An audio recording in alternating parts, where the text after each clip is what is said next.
The prairie sun rose each morning with the same unrelenting brightness, but for Maria, it brought no warmth. She stood outside the creaking farmhouse, her hands raw from scrubbing clothes against the washboard, her back aching from endless chores.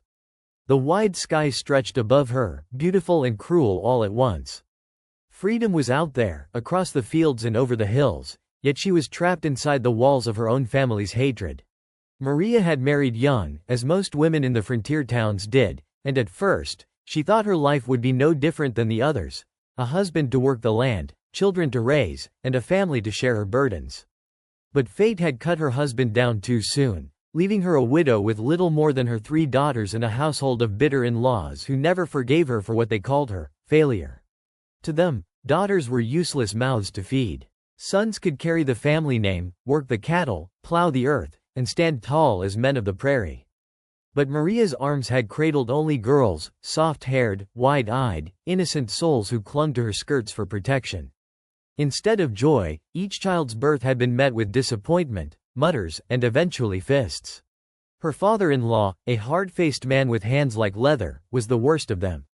Whenever the girls played too loudly or spilled a drop of milk, his rage found its way to Maria. "You cursed this family," he spat more than once, his voice like gravel. "You brought nothing but weakness into this house." His words burned more deeply than his blows, but she bore them all the same.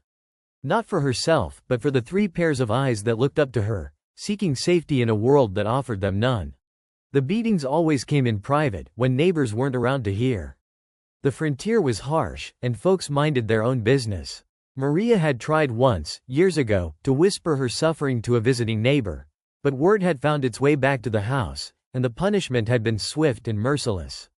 From then on, she kept her silence, her lips tight and her prayers quiet. Nighttime was the worst. After long days of labor, hauling water, cooking, mending torn clothes, and soothing crying children, she would sit by the fire and watch the flames dance. Her arms wrapped tightly around her daughters, shielding them from the cold drafts that crept through the broken shutters. She sang them lullabies, her voice shaking, the same songs her mother once sang to her when she was small and safe. Yet as soon as the girls drifted into sleep, tears slipped from her eyes, tracing down her bruised cheeks. In the stillness, she wondered if the prairie heard her pain. The wind howled across the plains like a lonely spirit, and the stars twinkled above, distant and indifferent.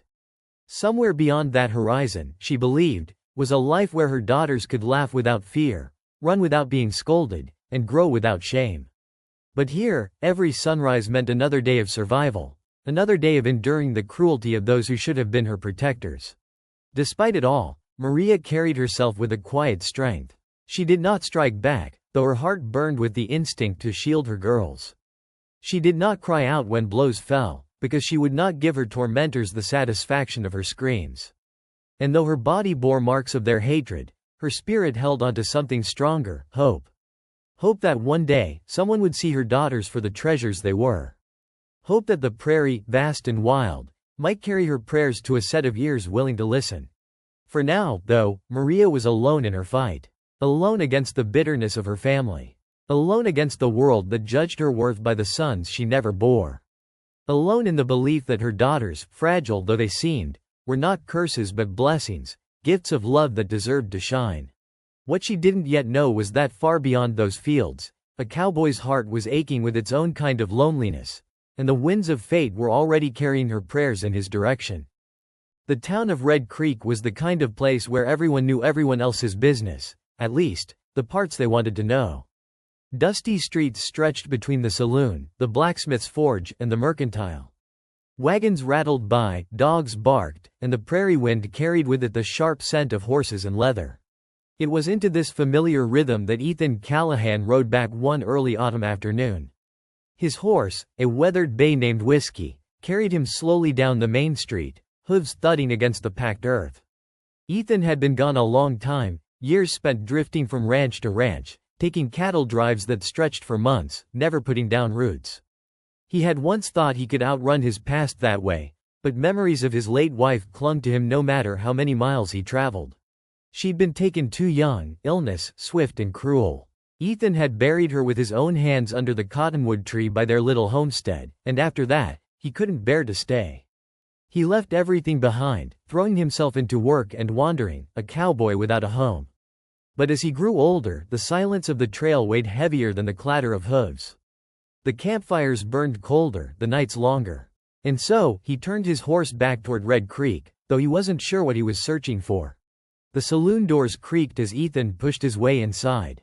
Heads turned, some recognizing him, some not. He ordered a whiskey, and as he leaned against the bar, fragments of gossip reached his ears. That poor woman out by the Benson farm. Only daughters, no sons. Family's been at her throat since her man passed. Shame. She's a good worker, but folks say her kin treat her like dirt. Ethan didn't mean to listen, but the words hooked into him. He'd seen cruelty before, seen men who thought strength meant breaking those weaker than them. His jaw tightened as he drained his glass. The more they talked, the clearer the picture became. A widow, raising 3 girls, struggling under the fists and scorn of her in-laws. That night, instead of riding out to the edge of town to set up camp, Ethan found himself steering whiskey toward the Benson farm. He kept his distance, stopping where the cottonwoods grew along the property line. In the fading light, he saw her for the first time.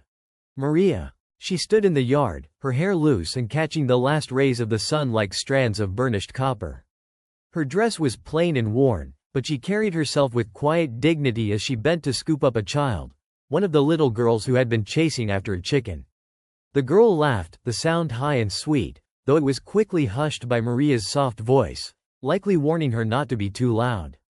Behind them, the farmhouse loomed, its windows dark and stern, like watchful eyes.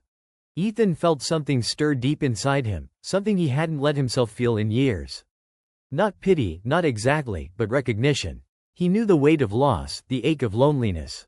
And seeing Maria's daughters cling to her skirts the way foals cling to their mothers, he felt a pang of longing so sharp it surprised him. Over the next few days, Ethan passed by the farm more than once, careful to stay out of sight. He noticed the sagging fence, the broken shutter hanging loose in the wind, the woodpile nearly gone. He noticed, too, how Maria worked tirelessly, her movements weary but determined, while her in-laws lounged nearby, barking orders. It made his blood boil. One evening, as the prairie sky blazed with streaks of orange and violet, Ethan made his decision. He couldn't sit back and watch cruelty run its course. He couldn't ignore the way Maria's shoulders drooped under invisible weights or the way her children's laughter died the moment an elder's shadow passed over them. So, he started small. A stack of firewood left neatly by her door one morning. A fence rail mysteriously repaired overnight. A basket of food, dried beans, flour, jerky. Left where she'd find it, but where no one else would notice. Maria never spoke of it, though he saw the confusion in her eyes when she stepped outside to find the gifts. For now, Ethan was content to remain a ghostly hand in the dark, a quiet protector. But as he rode back into the prairie wind that night, he knew it was only a matter of time before he'd have to step forward, look her in the eye, and let her know she wasn't alone. Maria was no stranger to hardship, but lately the weight of it seemed heavier than ever. The autumn winds grew colder, and each morning brought new worries: how to stretch the flour a little further, how to keep her daughters warm through the night when the woodpile dwindled to nothing but splinters. Her hands, cracked and calloused, worked without pause, yet there was never enough to keep hunger or chill fully at bay. Then, one morning, she stepped outside and stopped in her tracks. By the door of the farmhouse sat a neat stack of firewood. Not the rough, knotty kind her father-in-law chopped and begrudgingly doled out, but clean-cut logs, split evenly and stacked with care. For a long moment she simply stared. No one in the house had done this, she knew that much. Her heart beat faster, but she said nothing. She gathered the wood inside, her daughters clapping their hands with delight when the fire roared brighter than it had in weeks. A few days later, another surprise appeared. A basket resting just inside the barn, filled with dried beans, flour, and a small pouch of jerky. Maria's throat tightened as she lifted it. Whoever had left it had thought not only of her, but of her children's bellies. She wanted to weep with gratitude, but she held herself steady, whispering a quiet prayer instead. The pattern continued. A broken fence rail, which she had worried over for weeks, was suddenly repaired. A loose shutter no longer rattled in the night wind. Each time, Maria felt both relief and fear. Relief that someone cared enough to help, and fear that her in-laws might notice. If they discovered someone aiding her, their fury would be terrible. So she said nothing, even as her daughters asked questions. "Mama, who brought us the bread?" little Clara asked one evening, her round cheeks smudged with flour. Maria only smiled faintly, smoothing her daughter's hair. "A blessing from the prairie, my love," she answered softly, for she had no other explanation. But in truth, Maria had her suspicions. Once or twice, while gathering water from the well at dusk, she thought she saw a figure in the distance, astride a horse. Tall in the saddle, broad-shouldered, waiting in the twilight before turning and riding away. Whoever he was, he kept his distance, yet his presence lingered like a shadow at the edge of her world. Her heart warred with itself. Part of her longed to know who this quiet benefactor was, to look him in the eye and give thanks. Another part feared what hope could cost. Hope had betrayed her before, when she married young and believed love would protect her, when she prayed her husband would recover from illness, when she begged her in-laws for kindness. Each hope had ended in pain. Could she dare to open her heart again? The answer came on a night colder than most, when the wind cut sharp and her body ached from a fresh beating. Her father-in-law, in a drunken rage, had lashed out after one of the girls spilled milk at supper. Maria bore the blows in silence, as always, shielding her children behind her body. Later, when the house slept and the girls whimpered quietly in their beds, she slipped outside. She needed air, space, something to keep her from shattering. That was when she saw him. The cowboy stood at the edge of the yard, half in shadow, his hat pulled low. The moonlight caught the lines of his face, weathered, strong, but softened by the steady kindness in his eyes. He didn't move as she froze, her breath caught in her throat. For a long moment, they only looked at each other, the silence filled with all the questions neither dared ask. Finally, he stepped closer, his voice low, steady, carrying the weight of a promise. "No man who lays hands on you or those girls deserves to call himself kin," he said. Maria's lips trembled. The words pierced her defenses, crumbling walls she had built stone by stone over years of suffering. No one had ever spoken to her like that. No one had ever looked at her bruises and named them for what they were: injustice, cruelty, wrong. She wanted to ask his name, to demand why he cared, but all she managed was a whisper. Why are you helping us?" The cowboy's gaze flicked toward the house, then back to her. His jaw tightened, and his hand rested gently on the brim of his hat. "Because no one should carry this alone," he said simply. "And because those little girls deserve more than pain. They deserve pride." Her chest ached, her eyes burned, and for the first time in years, Maria let the tears fall. Not from fear, not from despair, but from the fragile, trembling spark of something she had nearly forgotten existed: hope. The days after Ethan revealed himself were both brighter and darker for Maria. Brighter, because his words lingered in her heart like a hidden ember, warming her whenever despair threatened to consume her. Darker, because her in-laws sensed something shifting. They didn't know the reason, but they saw the change in her posture, the way her eyes no longer always lowered, the way she sometimes smiled faintly at her daughters as though she saw a future beyond these walls. That flicker of defiance enraged them. The Benson farm had always been ruled with fear, and fear worked best when its victims were broken. Maria's small glimmers of strength were dangerous in their eyes. And so, they watched her more closely, their tempers sharper, their punishments harsher. It all came to a head one bitter evening. The wind rattled the shutters, the smell of snow heavy in the air. Maria had just set a pot of thin stew on the table when her father-in-law staggered in, the stink of whiskey rolling off him. His eyes, bloodshot and mean, settled on the girls clustered around their mother. "Useless mouths," he growled. "Every one of 'em. Should have been boys. Strong boys to work the land, not little leeches sucking us dry." Maria stiffened, her hand tightening on the ladle. She wanted to keep quiet, to keep her daughters safe, but something inside her snapped. Ethan's voice echoed in her mind. "No man who lays hands on you or those girls deserves to call himself kin." "They're not useless," she said, her voice trembling but firm. "They help me. They are mine. They are blessings." The room went silent. Her mother-in-law gasped, her brother-in-law's jaw dropped. But her father-in-law's face darkened like a thunderhead. He lurched forward, his fist raised. Before Maria could shield herself, little Clara darted in front of her. "Don't hurt Mama," she cried, arms spread wide.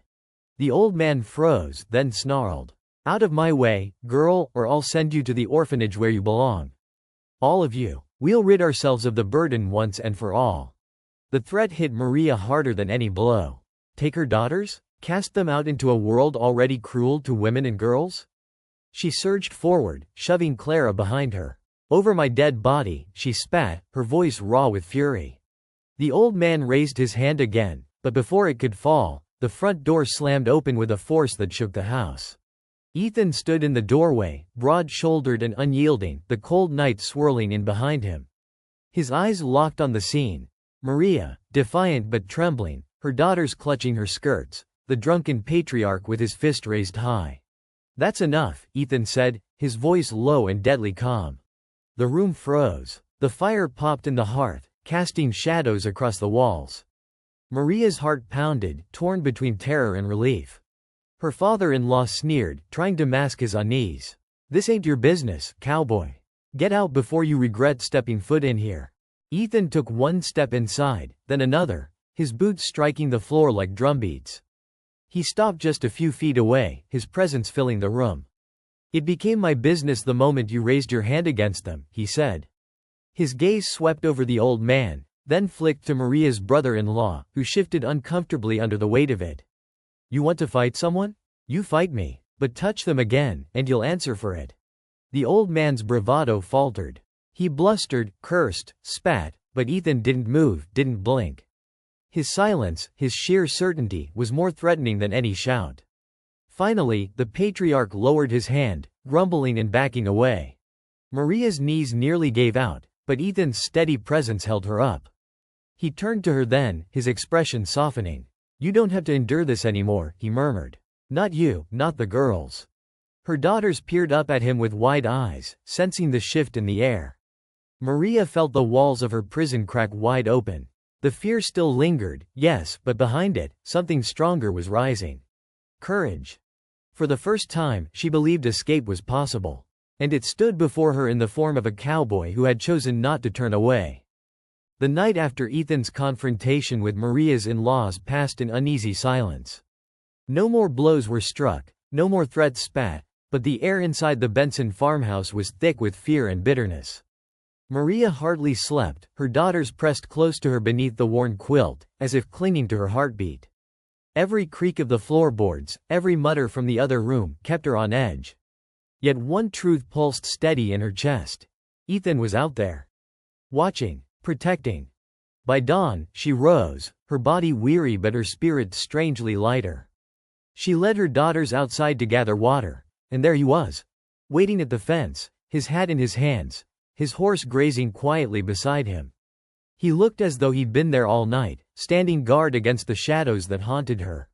Maria hesitated. No man had ever kept vigil for her, never stood so firmly between her and danger. Her voice cracked when she whispered, "Why are you doing this?" Ethan met her gaze steadily. "Because you deserve more than chains. And because those girls," he tipped his head toward the three little faces peeking curiously at him from behind their mother's skirts. "They deserve a chance to grow up free, not under fists and curses."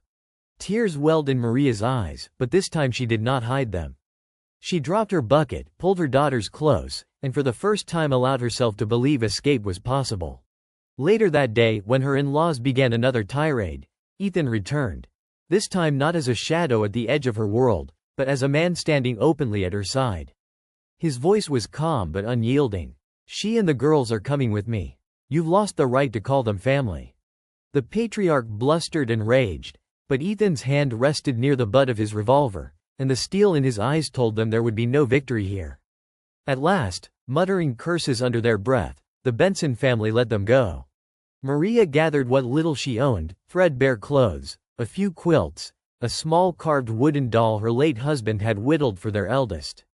Her daughters clutched each other's hands, their eyes wide with fear and excitement.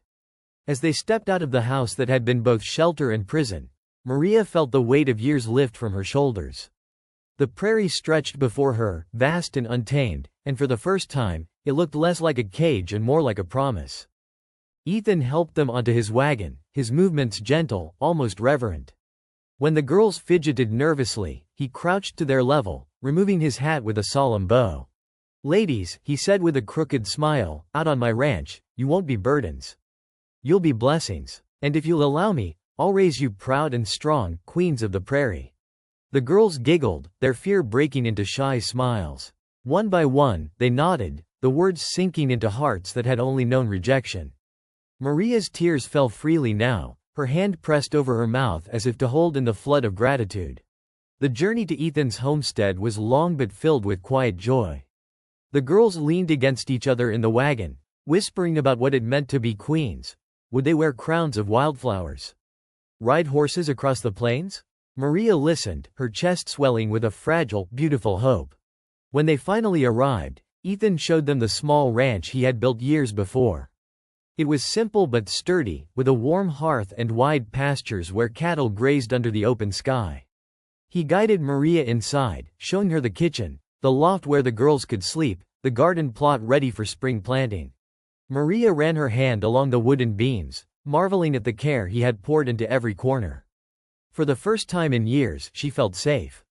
That evening, as the sun sank low and painted the prairie gold, Maria stood outside with Ethan.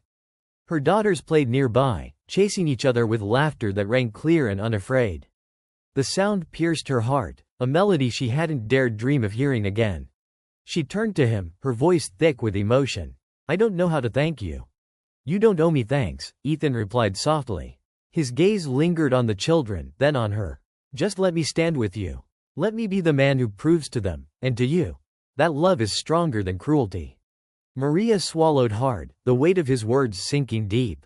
She knew healing would take time, that scars didn't vanish overnight. But standing there, with the vast prairie stretched out before them and her daughters laughing freely at last, she believed in tomorrow. For the first time, Maria didn't feel like a burden, or a failure, or a woman cursed for birthing daughters. She felt like a mother who had finally given her girls what they deserved. A home, a chance, a future. And as the prairie wind whispered around them, carrying laughter into the wide horizon, she knew Ethan was right. They weren't just daughters anymore. They were queens of the prairie.